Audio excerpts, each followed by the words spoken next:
She is accused of doing favors while Secretary of State in exchange for contributions to her family's charitable foundation for lucrative speaking engagements for her husband. In some cases, Mrs. Clinton's accused of covering up her behavior by failing to disclose the monies received. And today we learned that Clinton charities are now refiling 5 years' worth of tax returns after a Reuters review found errors in how they were reporting donations. Today, Mrs. Clinton's campaign spokesman responded saying, quote, "No one has produced a shred of evidence that Hillary Clinton ever took action as Secretary of State in order to support the interests of donors to the Clinton Foundation. There may not be a smoking gun, but there is certainly a circumstantial case. Exhibit A for Mrs. Clinton, uranium. You know, the stuff we use for nuclear energy and bombs. You might imagine it's a hot commodity. And guess who has a fair amount of it? We do. The United States of America.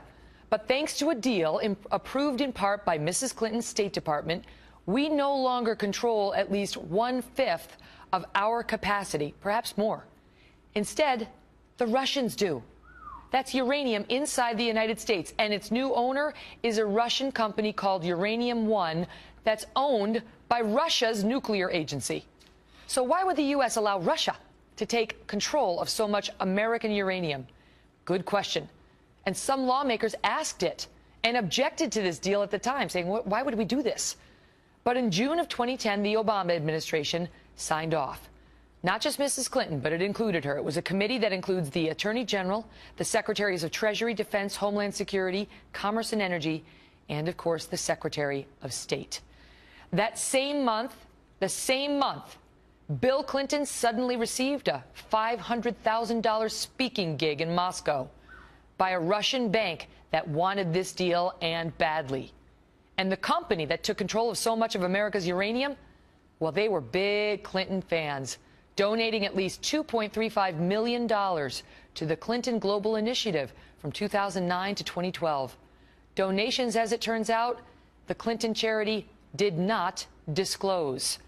In fact, the donations were only unearthed after Clinton cash author Peter Schweizer dug up tax records of a foreign foundation up in Canada that happened to show these payments to the Clinton charity. And in the end, with the deal signed off on by Secretary Clinton, we are looking at real questions about whether the United States of America is now sending American uranium through Russia onto Iran.